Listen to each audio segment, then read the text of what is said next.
Assalamualaikum warahmatullahi wabarakatuh. Kembali lagi bersama saya Meiji Syahrul dengan NIM 19017058 Prodi Sastra Indonesia. Baiklah, pada kesempatan kali ini saya akan mencoba membahas atau menguraikan materi tentang angkatan 2000-an atau angkatan mutakhir. Ini merupakan suatu tugas atau program dari mata kuliah Sejarah Sastra Indonesia yang dibimbing oleh Bunda Yeni Hayati. Nah, mau tahu bagaimana kelanjutan videonya? Mari kita saksikan video berikut ini. Selamat menyaksikan dan check it out. Baiklah, pada kesempatan kali ini kita akan membahas atau mengulas beberapa subbab materi tentang angkatan 2000-an ini. Yang pertama yaitu tentang sejarah lahirnya angkatan 2000-an. Yang kedua, karakteristik atau ciri-ciri yang dimiliki oleh angkatan 2000-an. Yang ketiga, para pengarang atau sastrawan yang lahir pada angkatan 2000-an. Yang keempat, karya sastra yang dihasilkan oleh para sastrawan pada angkatan 2000-an. Dan yang kelima atau yang terakhir adalah perbedaan antara angkatan 2000-an dengan angkatan sebelumnya.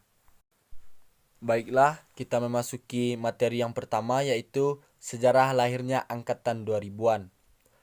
Sejarah lahirnya angkatan 2000-an ini adalah setelah wacana tentang lahirnya sastrawan angkatan reformasi muncul, namun tidak berhasil dikukuhkan karena tidak memiliki juru bicara.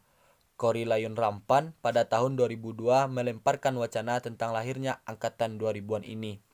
Sebuah buku tebal yang diterbitkan oleh Gramedia di Jakarta pada tahun 2002 memasukkan 100 lebih penyair, cerpenis, novelis, esais, dan kritikus sastra yang dimasukkan oleh Kori ke dalam angkatan 2000-an ini, termasuk mereka yang sudah mulai menulis sejak tahun 1980-an. Mereka umumnya menulis dengan ungkapan perasaan dan pikiran yang tajam dan bebas. Ada di antara mereka yang berani menampilkan nuansa-nuansa erotik, bahkan hal-hal yang seksual, yang justru lebih berani dibandingkan dengan angkatan sastrawan pada umumnya. Nah, dari beberapa sumber yang Meji dapatkan, hanya sekian tentang sejarah lahirnya angkatan 2000-an yang bisa saya ulas pada kesempatan kali ini. Kita memasuki subbab materi yang kedua, yaitu tentang karakteristik atau ciri-ciri yang dimiliki oleh angkatan 2000-an. Dari beberapa sumber yang Meji cari dan yang saya dapatkan, saya menyimpulkan ada beberapa karakteristik atau ciri-ciri yang dimiliki oleh angkatan 2000-an ini. Berikut adalah karakteristik atau ciri-ciri yang dimiliki oleh angkatan 2000-an.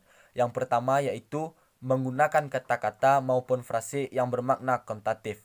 Yang kedua, banyak menyindir keadaan sekitar, baik sosial, budaya, politik, atau lingkungan.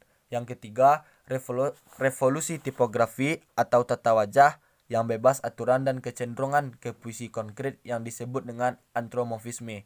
Yang keempat, kritik sosial sering muncul lebih keras.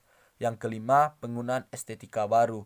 Yang keenam, karyanya cenderung vulgar. Baiklah, hanya itu tentang karakteristik yang dapat Meji ulas pada kesempatan kali ini. Kita memasuki subbab materi yang ketiga, yaitu tentang para pengarang atau tokoh sastrawan pada angkatan 2000-an ini. Dari beberapa sumber yang saya dapatkan, saya hanya mengambil beberapa para pengarang.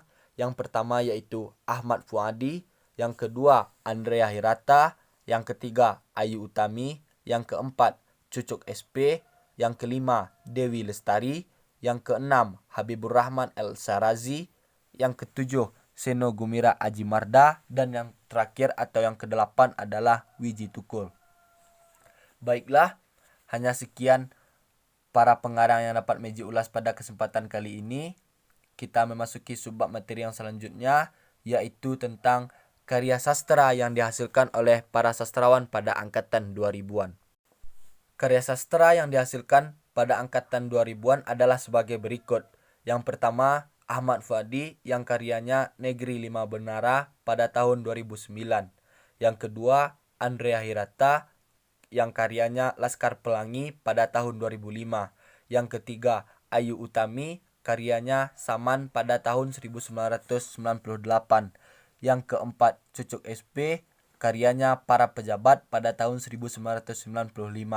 Yang kelima, Dewi Lestari, karyanya Supernova 1 sampai Supernova 4 dari tahun 2001 sampai tahun 2004. Yang keenam, Seno Gumira Ajimarda, karyanya Atas Nama Malam, Sepotong Senja Untuk Pacarku, Biola Tak Berdawai. Baiklah, hanya sekian karya sastra yang dihasilkan oleh sastrawan yang dapat Meji ulas pada kesempatan kali ini. Kita memasuki subbab materi yang terakhir atau yang kelima adalah perbedaan antara angkatan 2000-an dengan angkatan sebelumnya. Dari beberapa sumber yang Meji cari, saya menyimpulkan perbedaan karya sastra angkatan 2000-an dengan angkatan sebelumnya adalah angkatan reformasi. Jika pada angkatan 80 sampai 90 mengangkat tema-tema ketuhanan dan pencintaan, lain halnya dengan angkatan ini. Pada angkatan ini dikenal dengan maraknya karya-karya sastra puisi, cerpen maupun novel yang bertema sosial politik, khususnya seputar reformasi. Setelah wacana tentang lahirnya sastrawan angkatan reformasi, muncul angkatan 2000-an. Pada angkatan ini berbeda juga dengan angkatan reformasi. Pada angkatan ini karya-karyanya cenderung vulgar dan banyak bermunculan fiksi-fiksi Islami. Nah teman-teman, hanya sekian materi yang dapat Meji sampaikan atau Meji ulas pada kesempatan kali ini. Apabila ada salah dan janggalnya, mohon dimaklumi. Semoga bermanfaat dan sampai jumpa di lain kesempatan. Billahi taufik wal hidayah. Wassalamualaikum warahmatullahi wabarakatuh.